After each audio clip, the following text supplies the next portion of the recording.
Anna, thank you so much for joining us here at SuperReturn. Thank you.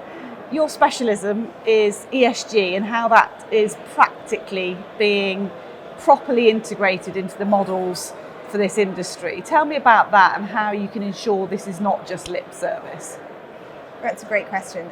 So really what we have at ICG is we have an overarching ESG framework and we integrate ESG into each stage of the investment process.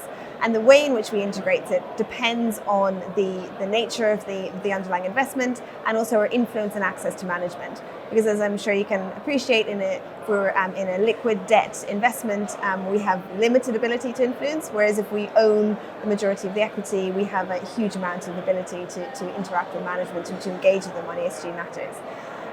So in terms of how we practically do it, so first of all, throughout each stage of the investment process, from screening through to due diligence, through to monitoring and eventual exit, we integrate ESG considerations into that investment process. So screening, for example, we screen deals all the time for ESG reasons.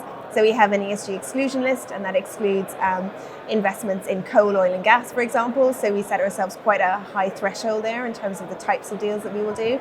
And we also exclude quite a lot of other deals for a whole variety of ESG reasons, be they sort of reputational risk or country risk, or we have just general concerns about the governance in the business, or maybe an industry that we're not particularly comfortable with, for example, things like opioids, or even there was one deal that we looked at recently. They developed electronic equipment, but the electronic equipment ended up in electronic cigarettes, and so we decided that that was about 40% of their revenue was to this particular client, and we just decided, well, it wasn't the business itself that we didn't like, it was actually their end customer that we weren't comfortable with. So as you can see, it's very kind of multifaceted in terms of how we think about ESG. And then we look at the ESG due diligence, and that's when we really sort of understand the business in a lot more detail. So once it's gone past that screening stage, then we really look at in more detail at the various ESG aspects, and we look at diversity and we look at employee engagement, because those are really fundamental aspects of a corporate culture and will really kind of drive the success of the business. And then post-closing, then that's when we start to engage with management. So then that's when we really sort of focus on in our European strategy, which is our flagship fund. We focus on 3 key issues, and that's climate change, employee engagement, and D&I. So we believe those are really sort of universal themes, and so we have a very sort of specific engagement strategy around that. What's really interesting to hear is just how structured your approach is now, and that's obviously taken time to establish and become really ingrained and part of your model. How do you see other firms doing that, and are you leading the way there, or you've obviously been doing it longer than some in that approach? So yeah, we really believe collaboration is key. So we were one of the founding signatories of the ICI UK network, and ICI is the Initiative Climat International, and that's a network that's been established to really decarbonise private investment portfolios. So really focusing on the mid-market. And so that was a launch last year in the UK, and it's now grown to 36 signatories and 330 billion assets under management.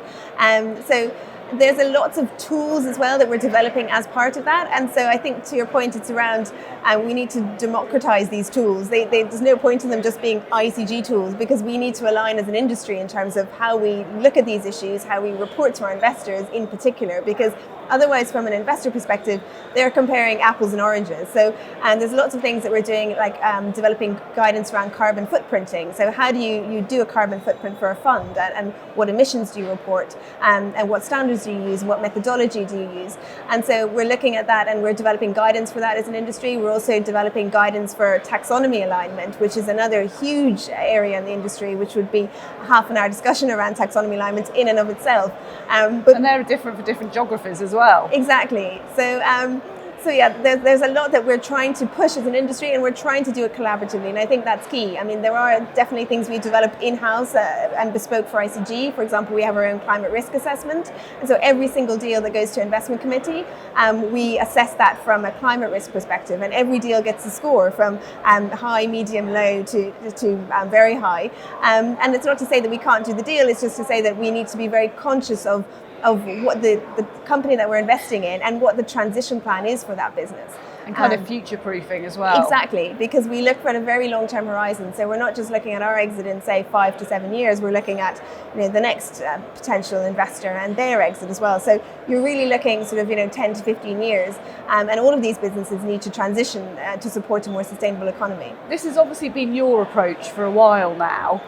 Do you think that really helped you when the pandemic hit, because you were already in a position where you were perhaps considering some of those risk factors? Yes, I think definitely. And I think we'd already spent a lot of time with management as well, building the relationship. So, it didn't, the fact that we were meeting them on Zoom and face to face, but also, things like employee engagement during a pandemic are absolutely key. So you need to have those kind of foundation in place. And obviously there were things that needed to happen pretty immediately and pretty urgently. But we'd already been engaging for some time on that. And management teams had already been conducting employee surveys. And so, you're starting from a very good baseline, because that was one of the key concerns with everybody working remotely for such extended periods of time. How would we kind of ensure that the workforce was as productive as and engaged and motivated as they would be coming into an office environment? So lots of actions already happening in terms of your firm, but what would you like to still see happen next, if you like, and where do you think, what room is there still to grow in this area? I think climate change is really, it's been our key focus for the last couple of years, and it really is the most urgent issue that we're facing as an industry. I mean, we have so much ability to influence and engage these companies. When you think about it, a typical private equity fund and the normal sort of number of companies might be in it, say sort of 10 to 20 companies, and then you look at the next vintage and the next, you see that one private equity firm really has influence, in the next sort of 5 to 10 years over, a very large number of companies. When you kind of multiply that across the market, it gets quite staggering. And I think also what is key is that to understand that the mid-market companies, they're very generally quite immature in terms of their sort of sophistication around climate. Typically when we invest, they've never done a carbon footprint. They haven't, beyond sort of thinking about the cost of energy, which is clearly rising and that being a particular concern, they haven't really sort of considered their carbon footprint, how they need to decarbonize, the regulatory risks that they're facing, or even the sort of all of the sort of value creation benefits of doing this. So that's really been the key issue for us. In terms of stats, when you look at, so if you use CDP, which is a carbon disclosure project, as a proxy for the maturity of industries, the private market, you have about 10% about 10% of public companies who actually report to CDP. On the private market side, it's 0.03%. And even then, the quality of data is just vastly divergent.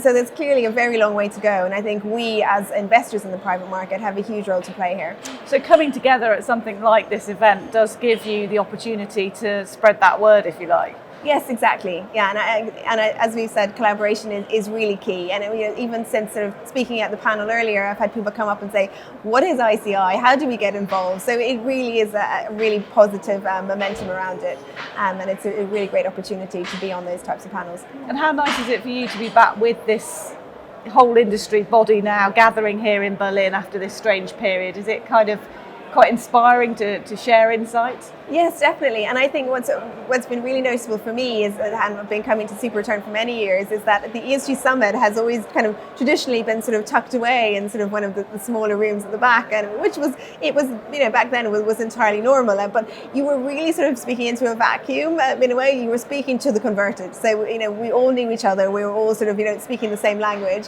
and very much on board. Whereas now it's really been moved onto the main stage. It's on the main agenda, and so it's just getting a much wider audience. And so it's the impact is so much greater, and I think it's fantastic to see it on the main panel. Well, I'm glad you're getting the opportunity to share your insights, and it's been really lovely to talk to you as always. Thanks so much for joining us. Thank you so much.